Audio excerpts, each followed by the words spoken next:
नमस्कार, उत्तराखंड की खास खबरें देख रहे हैं। अब सब मैं हूं आपके साथ साहिल केरनी।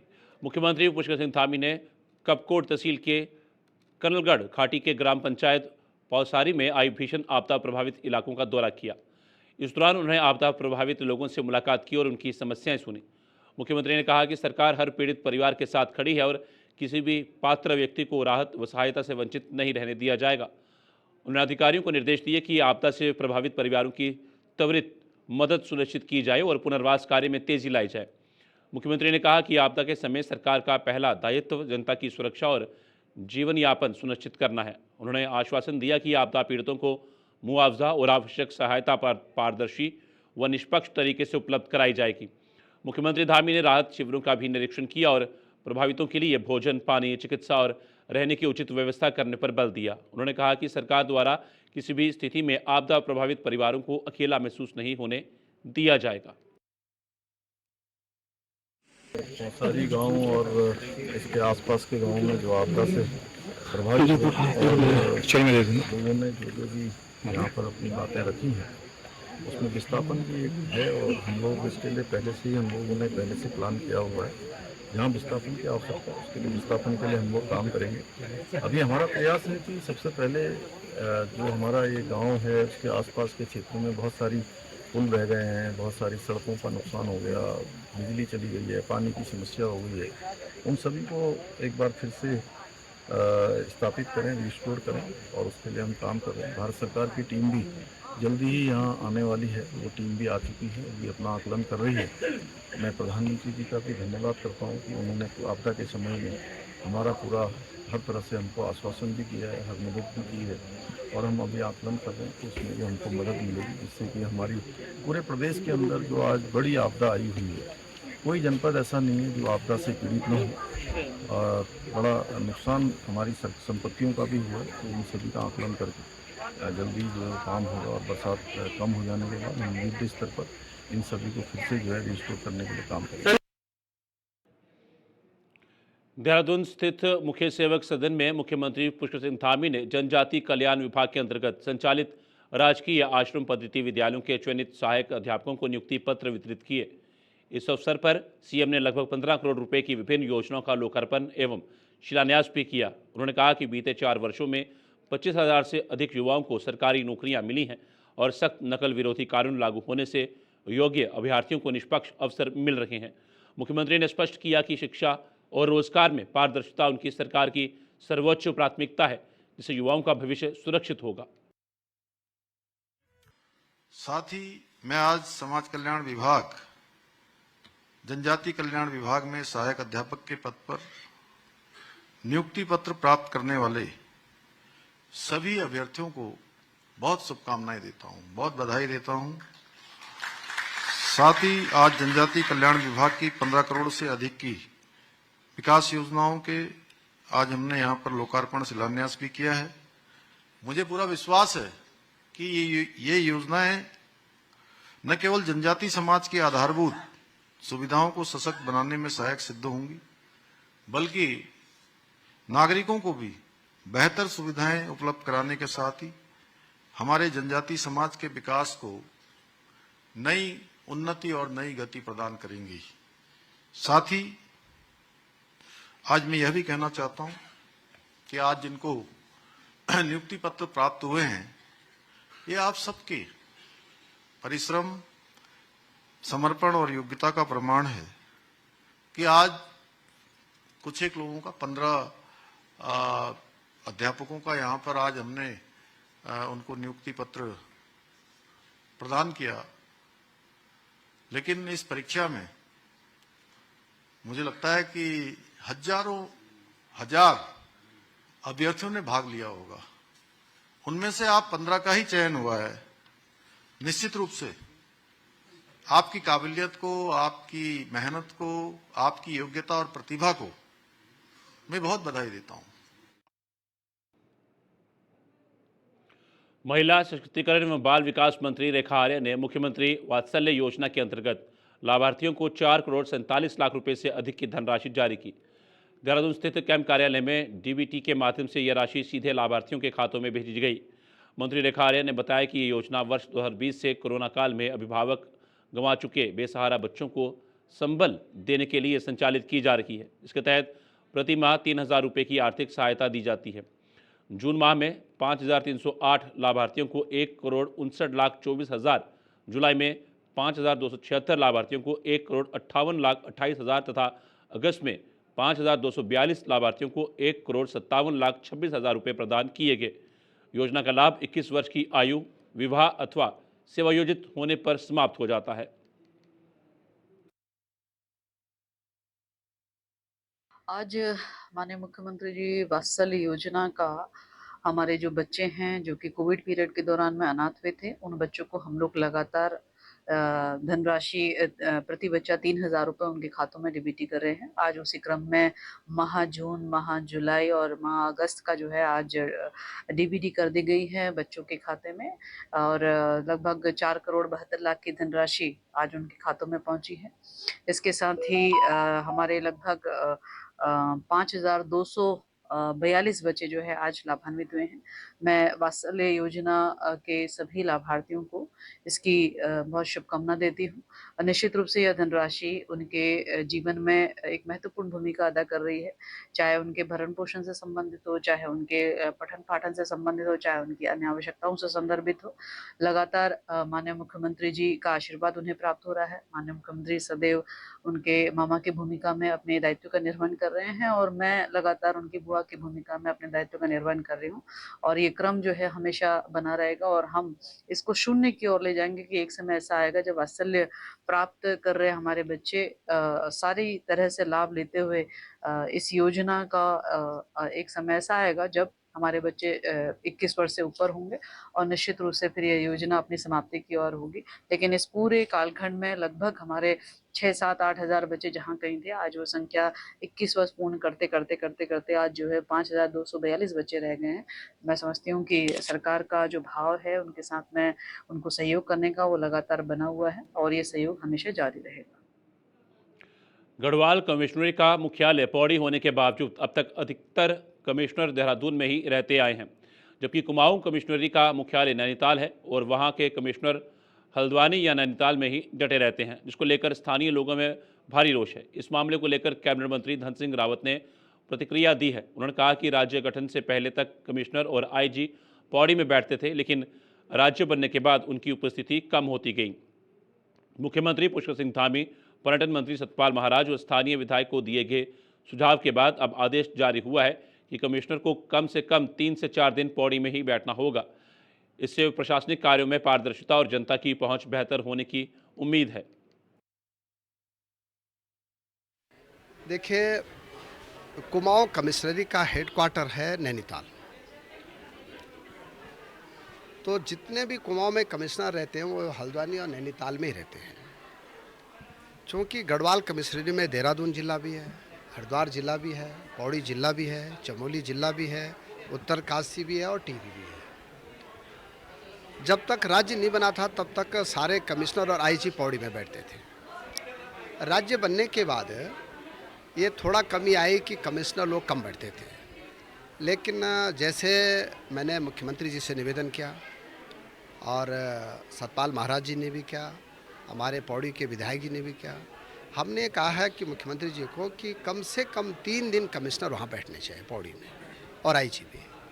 और मुझे बहुत अच्छा लगा कि तुरंत जो है अभी आदेश हो गया है कि मिनिमम 3 या 4 दिन जो है कमिश्नर पौड़ी में बैठेंगे और अगर विपक्षी दल भी अगर ऐसा सुझाव देते हैं तो हमें वो भी आमंत्रित।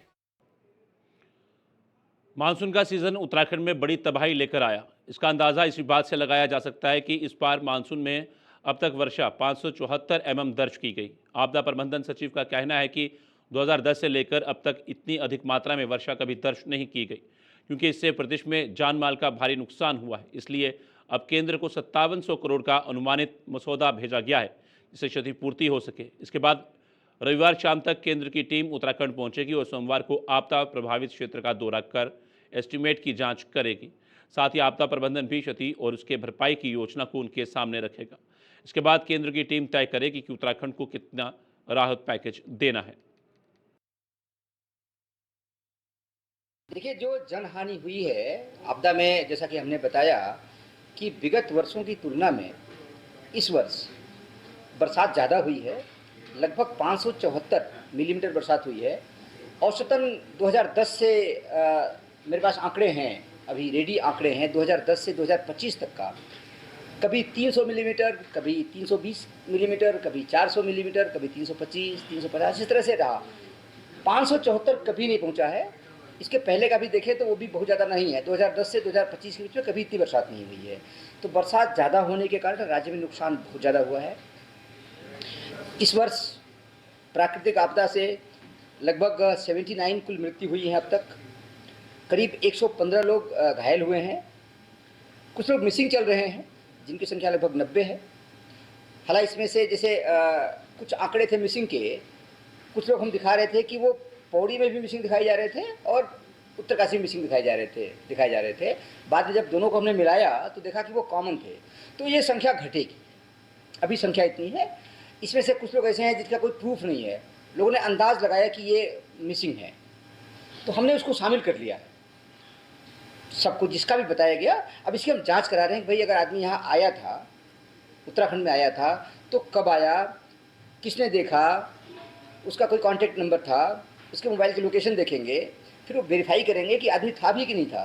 क्योंकि ऐसे समय ये भी देखा जाता है कई बार कि लोग अंदाज लगा के बोल देते हैं, बाद में आदमी कभी जिंदा पाया जाता है कहीं। तो किसी की भावना गलत नहीं होती है, लेकिन हम उसको पूरा ठोक बजा के देखेंगे पूरा ढंग से कि जो आदमी था उसका अस्तित्व है कि नहीं है। अगर वो आदमी था, यहाँ आया था, तो निश्चित रूप से हमने अभी सबको शामिल कर लिया है। फिर जांच करने के बाद एक्चुअल स्थिति सामने आएगी। इसके अलावा जो हमारे पशुओं की हानि हुई है 3,900 पशु छोटे बड़े हमारे नुकसान हुए हैं। और पक्का हाउसेज हमारे 238 के आसपास कुल नुकसान हुआ है। फुली डैमेज 238 और 2 कच्चा हाउस हुए हैं। और जो आंशिक क्षतिग्रस्त हुए हैं 2,835 के आसपास पक्का और 402 कच्चा। इसके अलावा कुछ दुकानें हमारे नुकसान हुई हैं, कुछ होम स्टेज नुकसान हुए हैं। तो इस तरह से नुकसान है, उसका भी आकलन किया है। तो जो टीम आएगी, टीम बाकी चीज़ों के साथ में यह भी देखेगी कि एक तो नुकसान डायरेक्ट हो गया, एक कुछ इनडायरेक्ट नुकसान होता है। जैसे यात्रा हमारी बंद है।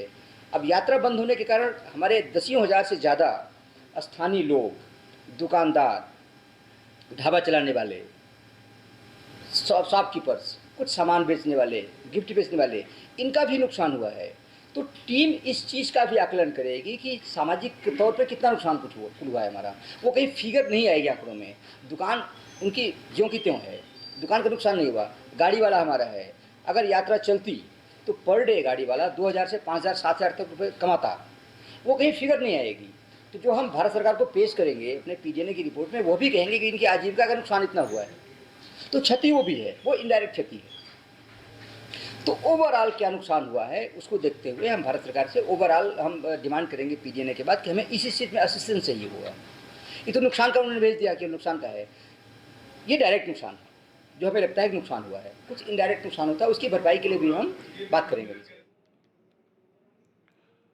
उत्तरकाशी जनपद में लगातार बारिश से गंगोत्री राष्ट्रीय राजमार्ग पर आवाजाही प्रभावित हो गई है। पटवाड़ी, चढ़ेथी और हेलगू घाट के पास मार्ग अवरुद्ध है, जिसे सुचारू करने के लिए बीआरओ की टीमें लगातार प्रयासरत है। धराली से गंगोत्री तक मार्ग फिलहाल खुला हुआ है। वहीं यमुनोत्री राष्ट्रीय राजमार्ग कल्याणी, पाड़िया, जंगल चट्टी, बनास और नारद चट्टी में बाधित है, जहां एनएच विभाग मार्ग खोलने का कार्य कर रहा है।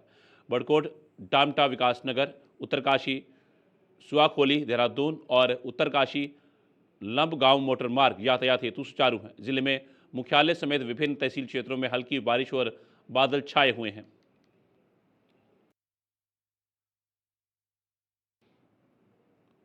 उत्तराखंड में आपदा को लेकर कांग्रेस प्रदेश अध्यक्ष का बड़ा बयान सामने आया है।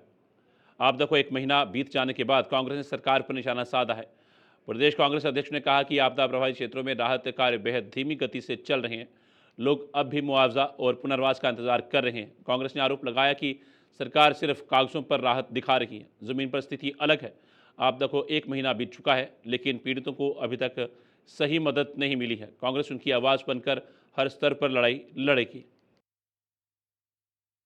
अगस्त को धराली में आपदा आई थी, खीर गंगा से जो तांडव हुआ और नीचे पूरे लोग उजड़ गए, होटल्स खत्म हो गए, लोगों की जान चले गई। राहत कार्य की शुरुआत हुई, लेकिन अभी तक प्रशासन और सरकार सही आंकड़ा नहीं दे पाया है, कितने लोग खत्म हुए, कितने लोग वहां थे।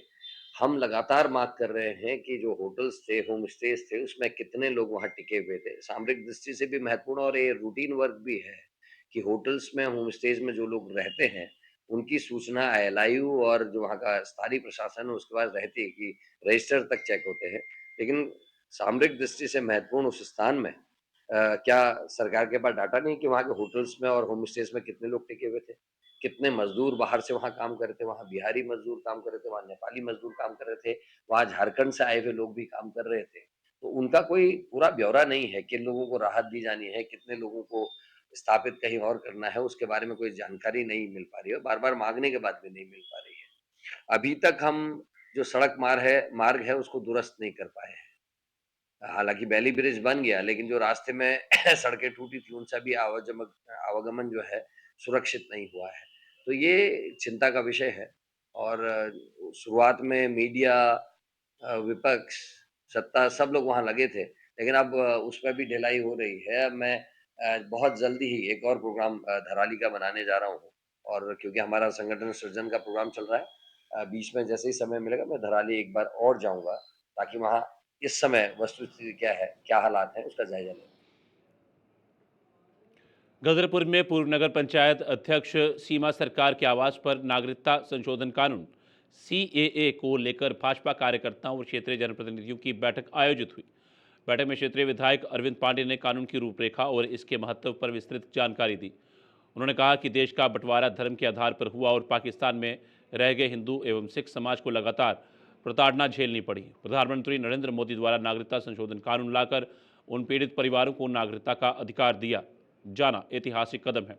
विधायक ने सीएससी केंद्रों पर जाकर पात्र लोगों से नागरिकता हेतु फॉर्म भरने की अपील भी की। मोदी जी प्रधानमंत्री बनते ही उन्होंने देश के जब बंटवारा हुआ उस समय की जो लोगों की भावनाएं थी, हमारे लाखों हमारे बंगाली भाई लोग शरणार्थी कैंपों में बैठे हुए थे, उनकी भावनाओं को देखते हुए मैं अपनी सरकार का धन्यवाद देना चाहूंगा, मोदी जी का धन्यवाद देना चाहूंगा, जिन्होंने सिटीजन अमेंडमेंट एक्ट लागू करने का काम किया, जिसकी वजह से एक उम्मीद जग गई है कि जो हमारे बंगाली भाई हैं, जो हिंदू हैं, जो बांग्लादेश से यहाँ धर्म के आधार पर जिनका उत्पीड़न हुआ और जो हिंदुस्तान में आए, अब उनको किसी अन्य देश में नहीं जाना पड़ेगा, उनको नहीं जान गंवानी पड़ेगी। और धर्म के आधार पे चाहे बंगाली हो, चाहे बौद्ध हो, चाहे सिख हो, जब उनका उत्पीड़न होगा तो सिटीजन अमेंडमेंट एक्ट के तहत उनको हिंदुस्तान नागरिकता देगा।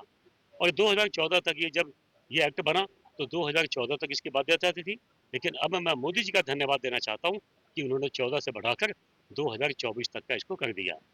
आज ये बैठक हुई और इस बैठक में सभी हमारे बंगाली समाज के प्रमुख लोग उपस्थित हुए और सबने ये विचार किया है कि हम एक कमेटी बनाकर जो लोग शरणार्थी हैं या जिनको स्थायी नागरिकता हिंदुस्तान की नहीं मिली है, उनकी मदद की जाएगी ताकि जो सिटीजन अमेंडमेंट एक्ट लागू हुआ है।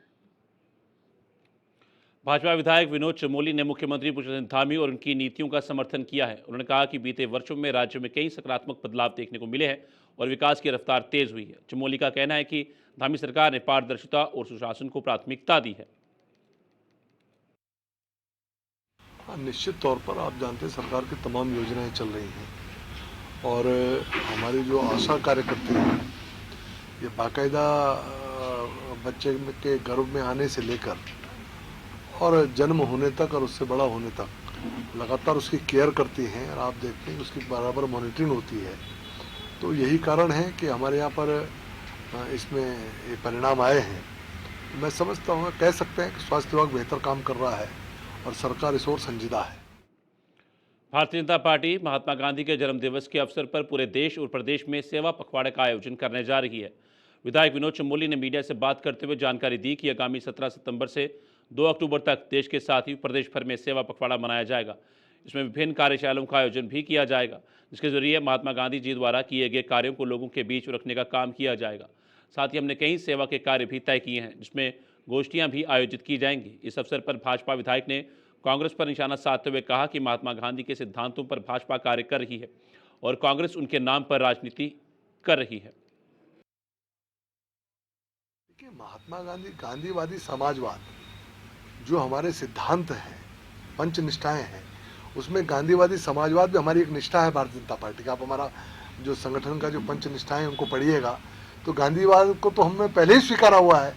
तो स्वाभाविक बात है कि गांधी जी को हम महत्व देते हैं, गांधी जी की सोच को महत्व देते हैं, उनके समाजवाद को हम आगे रखकर आगे काम कर रहे हैं। और आपको ध्यान में होगा कि माननीय मोदी जी ने जब स्वच्छता का अभियान लिया था पूरे देश के अंदर, तो महात्मा गांधी जी को ही कोट किया था। और महात्मा गांधी जी जब पूछा गया था कि भाई आपको स्वतंत्रता और स्वच्छता में से अगर पहले किसी को चुनना पड़ता आप किसको चुनेंगे, तो महात्मा गांधी जी ने कहा था कि हम स्वच्छता को चुनेंगे, और वो भारतीय जनता पार्टी ने अपना एजेंडा बनाया। तो आप कल्पना कर सकते हैं कि महात्मा गांधी के नाम पर राजनीति कांग्रेस कर रही है और देश में काम भारतीय जनता पार्टी। विकासनगर क्षेत्र की ग्राम पंचायत एटनबाग से नवनिर्वाचित ग्राम प्रधान नेहा राहुल वर्मा ने अपने चुनावी संकल्प को निभाते हुए ग्रामवासियों के लिए निःशुल्क धार्मिक यात्रा रवाना की। मेहंदीपुर बालाजी व खाटू श्याम धाम के दर्शन हेतु भेजी गई इस यात्रा को विधायक मुन्ना सिंह चौहान ने नारियल फोड़कर व हरी झंडी दिखाकर रवाना किया। ग्राम प्रधान नेहा राहुल वर्मा ने कहा कि ग्राम पंचायत के लोगों से किया गया वादा आज पूरा कर रही हूं और भविष्य में भी सभी विकास व कल्याण संबंधी वादों को पूरा करूंगी। इस पहल से ग्रामीणों में उत्साह और आस्था दोनों का वातावरण बना। बहुत ही खुशी की बात है और ग्रामीण जो है प्रधान जी के सौजन्य से नवनिर्वाचित प्रधान हुई है हमारी छोटी बहन नेहा जी। उन्होंने अपने ग्रामीणों को खाटू श्याम जी और बालाजी धाम की यात्रा करने का संकल्प लिया होगा, तो आज उस संकल्प को अपना पूरा कर रहे हैं। और ये बहुत ही खुशी की बात है कि तीर्थ यात्रा पर बड़ी संख्या में ग्रामीण जा रहे हैं। जैसा मैंने कहा कि जब तीर्थ यात्रा पे जाते हैं तो उसमें हमारे विचारों में शुद्धि आती है, हमारे जीवन में अनुशासन आता है और एक प्रकार से हम संस्कारों के प्रति और जागरूक बनते हैं। और ये भारतीय संस्कृति का पार्ट है, भारतीय सनातन का एक बहुमूल्य धरोहर है। जैसा हमेशा कहा भी जाता है कि सनातन एक जीवन शैली है और आज केवल हम ही नहीं पूरे दुनिया इस बात को मान रही है कि मानवता कल्याण का यदि कोई रास्ता निकल सकता है तो वो सनातन संस्कृति है, जिसमें मारकाट नहीं सिखाया जाता, दंगा फसाद नहीं सिखाया जाता, जिसमें मानवता के कल्याण की बारे में हर कदम पर हर क्षण दीक्षा मिलती है। तो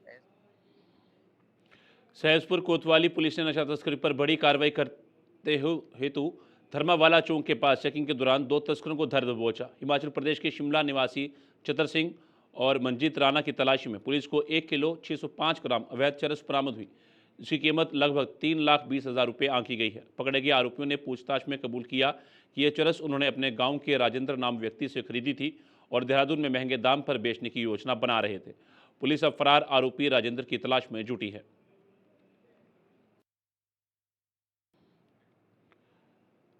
लक्सर के कंकर खाता गांव में देर रात उस समय हड़कंप मच गया जब एक विशालकाय मगरमच्छ अचानक साहब सिंह के घर में घुस गया।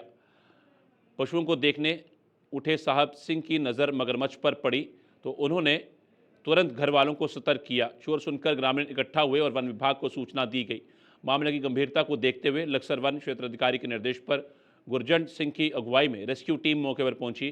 घंटों की मशक्कत के बाद मगरमच्छ को सुरक्षित पकड़कर जंगल में छोड़ा गया। सफल रेस्क्यू के बाद गांव में राहत का माहौल है। लक्सर रेंज के अंतर्गत कंकर खाता गांव से सूचना मिली थी कि वहां पे मगरमच्छ है।